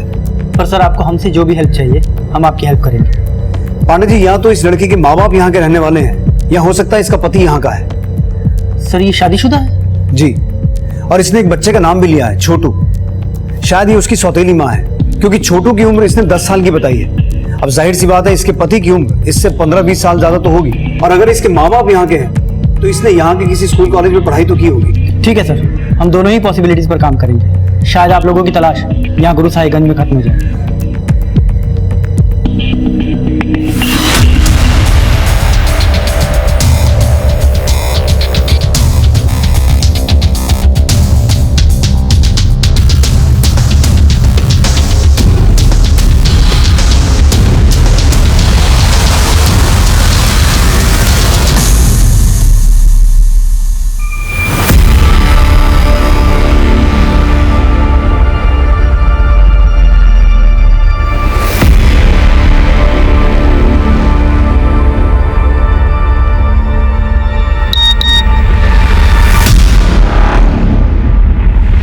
आरती सिंह।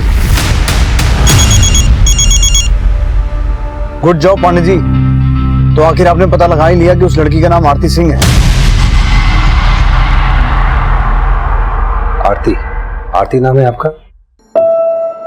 ओम प्रकाश सिंह और ज्योति सिंह की बेटी आरती गुरसाईगंज गंधर्व महाविद्यालय की बीए की सेकेंड ईयर स्टूडेंट।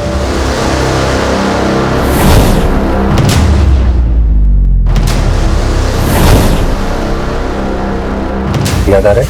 आरती? आरती बेटा, उठ, कॉलेज नहीं जाना क्या? क्या है माँ, 10 मिनट और सोने दो ना। उठ जा आरती, पापा पार्क से आने वाले हैं। आके देखा ना तो अब तक सो रही है, तो पूरा घर सर पर उठा लेंगे।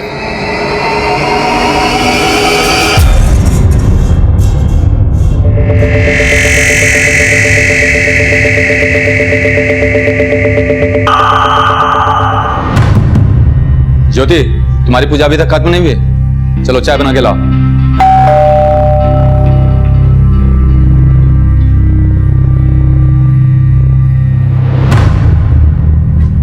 हाँ, आरती हमारी ही बेटी है, लेकिन अब वो हमारे साथ नहीं रहती। क्यों?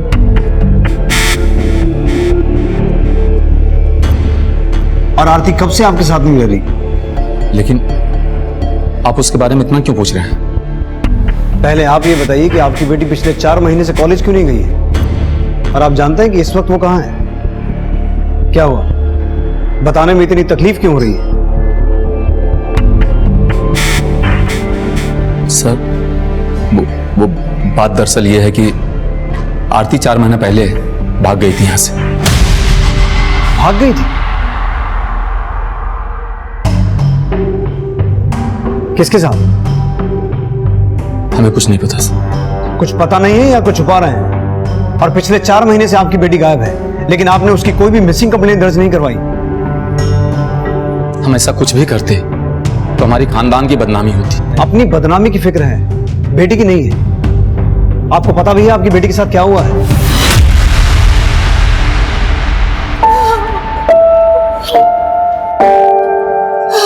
बेटा, हमसे गलती हो गई, हमें माफ कर दो।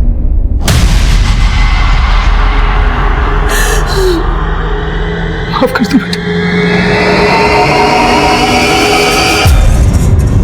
सर, पहले तो आरती के बाप ने आरती की मिसिंग कंप्लेंट फाइल नहीं की और अब उसके आगे रोकर अपनी किसी गलती की माफी मांग रहा है। सर, कुछ तो है जो वो हमसे छुपा रहा है। सर, कहीं ऐसा तो नहीं कि आरती के बाप ने उसकी शादी किसी ऐसे आदमी के साथ करवा दी हो जिसका ऑलरेडी 10 साल का बच्चा हो? आरती और उसके पेरेंट्स के बारे में और अच्छे से पता करो। और मिश्रा, जब इन दोनों का रोना धोना खत्म हो जाए, इन्हें पुलिस स्टेशन लेके आओ। सर।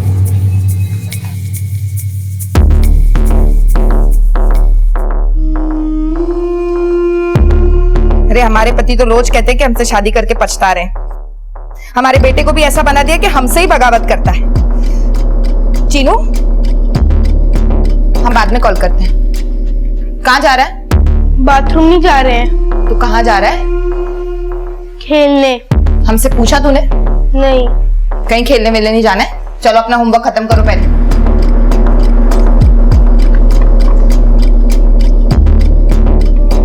किसको फोन लगा रहा है? हेलो पापा, मम्मी ने हमें फिर से मारा। सर, आप बेकार में शक कर रहे हैं। हम तो सिर्फ अपनी इज्जत की खातिर आरती के भागने के बाद रिपोर्ट नहीं करा है। लेकिन सर, अब हमें अपनी गलती का आभास हो रहा है। कहीं आपकी गलती ये तो नहीं थी कि आपने अपनी बेटी की शादी ऐसे आदमी से करवाई जो ऑलरेडी शादीशुदा था? ये आप क्या कह रहे हैं सर? हमने ऐसा कुछ भी नहीं किया था। तो फिर आरती ये क्यों बोल रही है कि उसका 10 साल का बेटा है? क्या? अब ज्यादा ड्रामा मत करो, नहीं तो मैं अपने तरीके से सच बुलवाऊंगा। सर, हमें इसके बारे में कुछ भी नहीं पता। वो भागने के बाद कहाँ गई ये भी हम नहीं जानते। करीब 4 महीने पहले हम सुबह आरती को जगाने के लिए उसके कमरे में गए। आरती,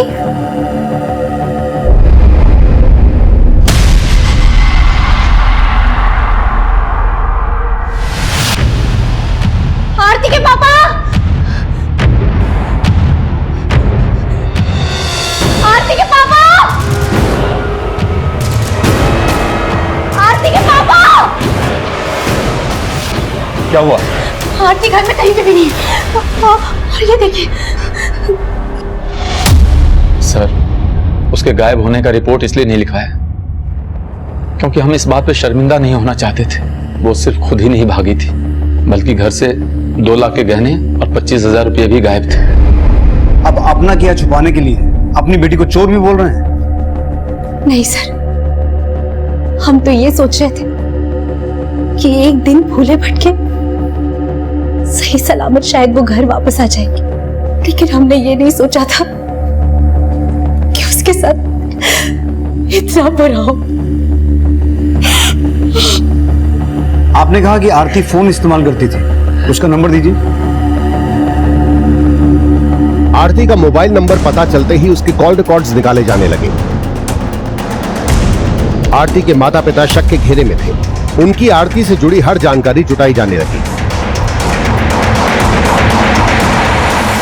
सर, इन लोगों ने आरती की शादी की होगी ऐसा तो हमें कुछ भी नहीं पता, लेकिन आरती का बाप एक नंबर का लालची और घमंडी इंसान है।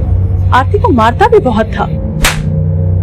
हम तुम्हें कॉलेज भेज रहे हैं, इसका ये मतलब नहीं हम तुम्हें खुली छूट दे देंगे। आज इतनी लेट क्यों आई? बोल। आरती, क्या कर रही है तू? कुछ नहीं।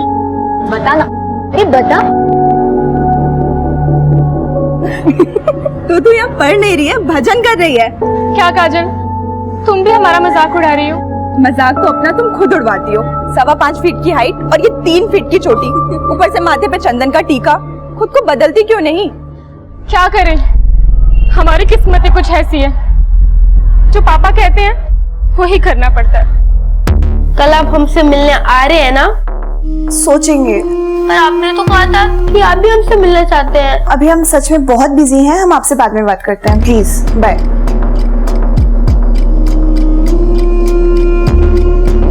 सर, आरती का जो नंबर उसके पेरेंट्स ने दिया था वो नंबर 4 महीने पहले गुरु साहेबगंज में बंद हुआ था। ये देखिए सर।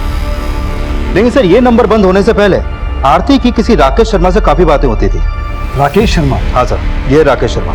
सर इसका नंबर अभी बंद है, लेकिन इसका ये नंबर लखनऊ के एड्रेस पर रजिस्टर्ड है। लखनऊ?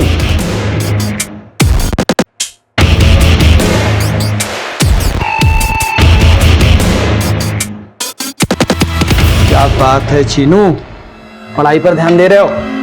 कोई पढ़ाई वढ़ाई पे ध्यान नहीं है इसका। इतना लाड करेंगे तो भविष्य खराब हो जाएगा। खुद को देखो जरा, जीना आराम कर रखा है तुमने। राकेश शर्मा? जी।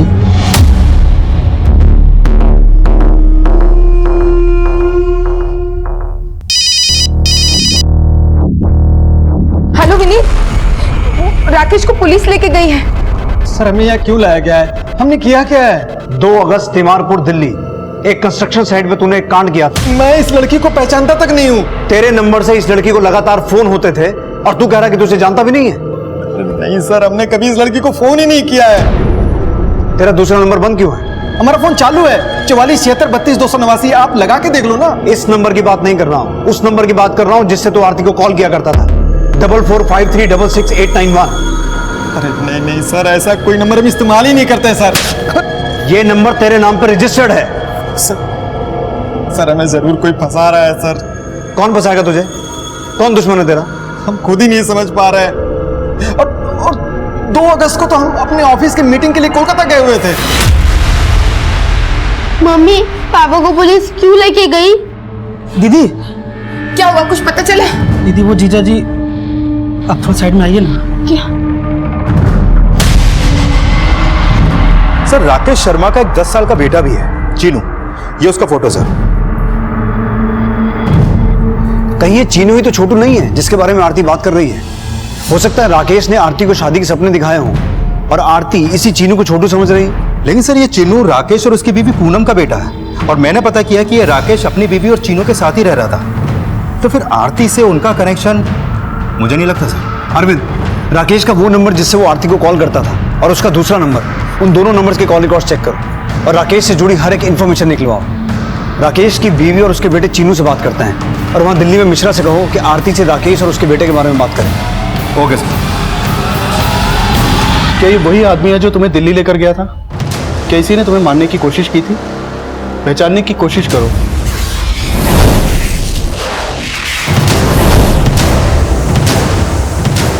इसका नाम राकेश है। अच्छा, और इस बच्चे को जानती हो? यही छोटू है ना? आरती ने जिस 10 वर्षीय छोटू को अपना बेटा बोला था, उसके चीनू होने का कोई प्रमाण नहीं था, और राकेश से जुड़ी जानकारियां इस केस को और उलझाने वाली थी। इस एड्रेस को कंफर्म करो। सर राकेश 1 से 5 अगस्त के बीच अपने ऑफिस के काम से कोलकाता में ही था। मैंने उसकी एलिबाई भी चेक की। लेकिन राकेश के फोन से आरती को फोन तो होते थे। सर राकेश ने जो नंबर हमें दिया था वो 1 से 5 अगस्त के बीच कोलकाता में ही एक्टिव था। ये देखिए सर। और राकेश का जो नंबर हमें आरती के कॉल रिकॉर्ड में मिला वो 1 और 2 अगस्त को बंद था। अगर राकेश कोलकाता में था तो हो सकता है उसने किसी और से आरती को मरवाने की कोशिश की हो। सर राकेश के जो दोनों नंबर्स हमारे सामने आए, मैंने पता किया उन दोनों नंबर्स का लोकेशन पैटर्न सिमिलर नहीं है। मतलब कई बार उन दोनों नंबर की लोकेशन एक ही टाइम पर अलग अलग जगह की थी। तो इसका मतलब ये हुआ कि जिस नंबर से आरती को कॉल होते थे वो नंबर कोई और इस्तेमाल कर रहा था। पॉसिबल है सर। और एक बात सर, राकेश के नाम रजिस्टर्ड जिस नंबर से आरती को कॉल होते थे वो नंबर राकेश के अरेस्ट होने से पहले तक भी एक्टिव था, और उस नंबर से इन 2 लड़कियों को लगातार कॉल होते थे, स्वीटी और पारुल। इन दोनों के नंबर्स लखनऊ के अलग अलग एड्रेस पर रजिस्टर्ड है। सर स्वीटी का फोन फिलहाल अभी बंद है, लेकिन ये पारुल का नंबर अभी भी एक्टिव है। सर ना हम आरती को जानते हैं, न स्वीटी को, न पारुल को। सर हमने कुछ नहीं किया, हमें फंसाया जा रहा है सर। लेकिन ऐसा कौन हो सकता है जो तुझे फंसाएगा? और जो नंबर तेरे नाम पर रजिस्टर्ड है वो कोई और कैसे यूज कर सकता है? वही तो हमें खुद समझ में नहीं आ रहा है।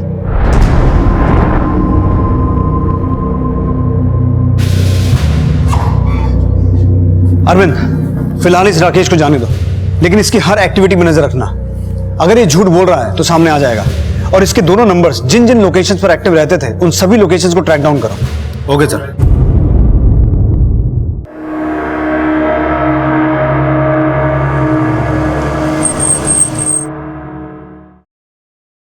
स्वीटी यहीं रहती है? हाँ सर, पारुल मेरी बेटी है, लेकिन बात क्या है? हमें पारुल से मिलना है। कहाँ है वो? सर स्वीटी 3 दिन से गायब है। वो घर से गहने और पैसे लेके किसी लड़के के साथ भाग गई है। और 1 मिनट सर, चिट्ठी छोड़ गई है। हाँ सर, हमें उस नंबर से कॉल तो आते थे, बट कोई राकेश शर्मा नहीं, सोनू नाम का बच्चा हमसे बात करता था। सोनू? हाँ सर, एक बार उसने हमें गलती से फोन किया था। हमने कहा कि रॉन्ग नंबर है, बट फिर उसके बाद वो मुझसे जिद करने लग गया कि आप प्लीज मेरी दीदी बन के मुझसे बात करिए। तो मुझे भी लगा छोटा बच्चा है, ठीक है तो मैं बात कर लेती हूँ। तो मैंने सिर्फ 4-5 बार उससे बात करी, बट उसके बाद फिर वो मुझसे मिलने के लिए जिद करने लग गया। तब मुझे कुछ गड़बड़ लगी, उसके फोन कॉल्स भी बढ़ गए, तो फिर मैंने उसको फिर ब्लॉक कर दिया।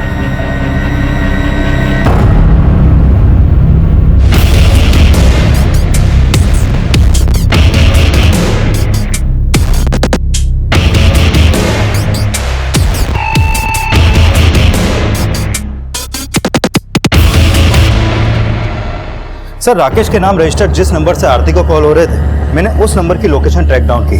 सर वो नंबर ज्यादातर लखनऊ के इंदु नगर में एक्टिव रहा है, जहाँ पे राकेश के बेटे चीनू का स्कूल है। और इसकी वजह से।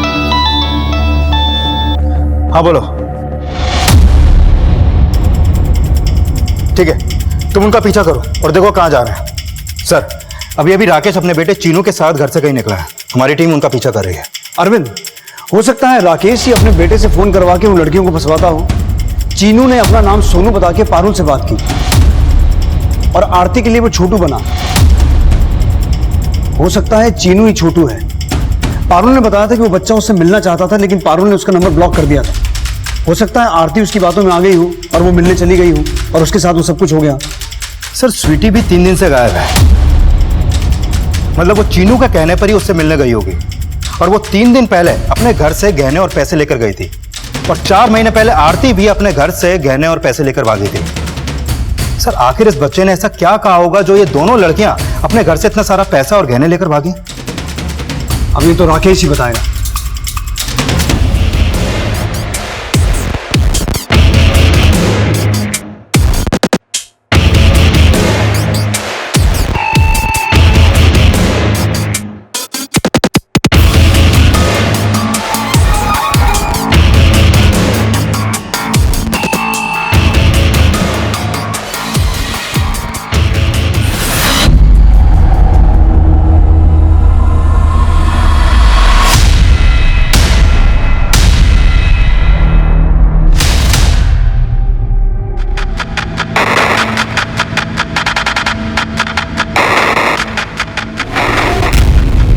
पापा की कोई गलती नहीं है, ये सब तो पीयूष अंकल ने किया है। पीयूष अंकल कौन?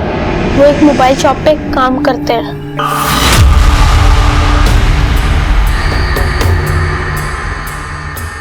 साहब पीयूष हमारे यहाँ सेल्स बॉय था। 4 दिन पहले छुट्टी लेके अपने गांव गया, बोला उसकी माँ बीमार थी। कौन सा गांव है उसका? मैंने एक दिन पापा से मोबाइल मांगा था, लेकिन उन्होंने नहीं दिया, तो मैंने पापा के पर्स से पैसे चोरी किए और पीयूष भाई की दुकान पे आके मोबाइल लिया। भैया मुझे 3000 में कोई अच्छा एंड्रॉइड मोबाइल चाहिए। बेटा 3000 रुपए में एंड्रॉइड फोन नहीं आता है। अब तुमको एक पुराना फोन दे सकता हूँ मैं, लेना है? चलेगा तो। लेकिन फोन के साथ साथ सिम कार्ड भी लेना पड़ता है, वो कैसे लोगे? उसके लिए मैं मेरे पापा का आधार कार्ड लाया हूँ। उन्होंने हमें सिम और मोबाइल दिया और कहा अगर हम उनके लिए इन लड़कियों से बात करेंगे तो वो हमारे पापा को नहीं कहेंगे। तो वो हमें नंबर देते गए और हम उनसे बात करते गए। आरती दीदी, क्या आप हमारी दीदी बनोगी? हमारी कोई दीदी नहीं है। भाई तो कोई हमारा भी नहीं है छोटू, लेकिन आप हमें दीदी की बनाना चाहते हैं? इसलिए क्योंकि आप बहुत अच्छी बातें करते हैं। तो आरती तुम्हें छोटू समझकर तुमसे बात करती थी और वो तुम्हें अपना छोटा भाई भी समझती थी। और पीयूष भैया हमारे बड़े भैया बन के उनसे बात करते थे। क्या बात करते थे? पता नहीं, लेकिन इतना पता है वो रात को मोबाइल लेके जाते थे और सुबह लौटा देते थे। तो ये पीयूष स्वीटी और पारुल से भी बात करता था? नहीं, वो पारुल दीदी से बात नहीं करते थे, इसलिए क्योंकि पारुल दीदी को मेरा फोन करना अच्छा नहीं लगता था। लेकिन वो स्वीटी दीदी से बात करते थे। और जब आप पापा को लेके गए तो वो सब मैंने पीयूष भैया को बताया। क्या? तू ऐसा कर, तू वो फोन फेंक दे और बेटा किसी को कुछ बोलना मत, ठीक है? हाँ।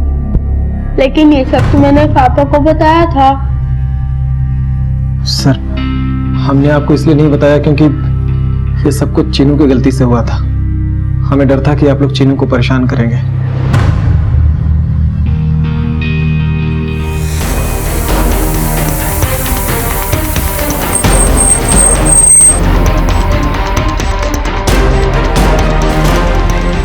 पुलिस अब पीयूष के गांव को लोकेट कर चुकी थी जहां से उसके घर का पता चला, लेकिन वहां भी उनके हाथ असफलता ही लगी।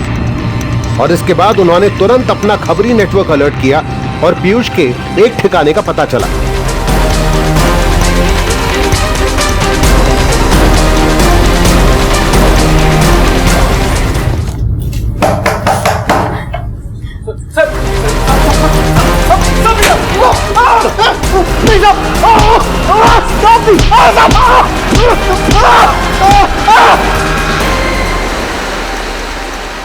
तुम बहुत अच्छे हो छोटू, तुमसे बातें करके हमें अच्छा लगता है।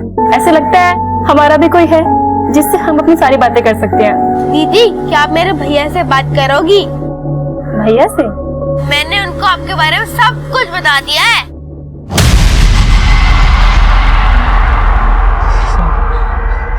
साहब एक बार हम गलत नंबर पे रिचार्ज कर दिए थे साहब, और जब हमने उसका डीपी देखा तो साहब उसमें आरती की फोटो थी। साहब पारुल और स्वीटी का नंबर हमको इसलिए मिल गया था क्योंकि साहब वो हमारी दुकान पे रिचार्ज कराने आती थी साहब। सब चीनों की मदद से हम आरती से बात करने लगे, लेकिन सिर्फ एक ही मकसद से करते थे साहब। सब आरती की जिंदगी में बहुत दुख था साहब, तो हम उसको झूठा हमदर्दी देते रहते थे और वो हमको अपना दिल दे बैठी। हमारे पापा को हमारी कुछ नहीं पड़ी है और माँ की वो सुनते नहीं है। अगर यहाँ और रहेंगे तो मर जाएंगे। अरे मरने वरने की बातें मत करो यार, और तुमको चोटी काटना है ना तो काट दो, और जैसा बनना है वही से बन के रहो। लेकिन ऐसा करने से पापा हमें जान से मार देंगे। देखो अगर ऐसा है ना तो अपने घर वालों को छोड़ के हमारे पास आ जाओ, ठीक है? और जैसा बनना चाहती हो वैसे ही बन के आओ। हम है ना, हम रखेंगे तुमको खुश। साहब वो हमारी बातों में ऐसे आई कि अपने घर का सारा कैश सारा गहना सीधा हमारे पास लेके आ गई। लेकिन चीनू को तो आरती अपना भाई मानती थी, फिर उसे अपना बेटा क्यों बोल रही? अब हमने बोला था उसको, हमने कहा था कि चीनू भले ही हमारा छोटा भाई है, लेकिन माँ बाप के जाने के बाद वो हमारे बेटे जैसा है और उसको बेटे की तरह ही पालेंगे। सब ये सब सपना दिखाया हम उसको, और वो नहीं जानती थी साहब कि हमारे मन में क्या था। साहब हमने उसके साथ वहां पे 3 दिन गुजारे और फिर हम उसको वापस घर जाने के लिए बोलने लगे। साहब वो ऐसे हमारे गले पड़ गई कि हम उसको और नहीं घुमा पाए साहब।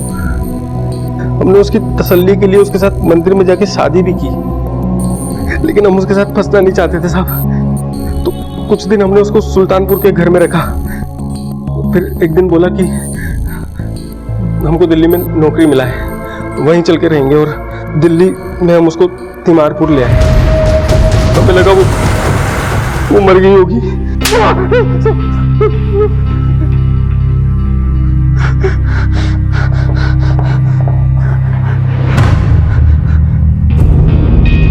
पीयूष ने अपना अपराध छिपाने के लिए आरती को मारने की कोशिश तो की, लेकिन अपराधी चाहे जितना भी चालाक हो, उसका किया एक ना एक दिन सामने जरूर आता है। लेकिन आरती के साथ जो कुछ भी हुआ, उसके दोषी उसके माता पिता भी हैं, जिनकी गैर जिम्मेदाराना परवरिश की वजह से ही आरती ने पीयूष पे भरोसा करने की भूल की।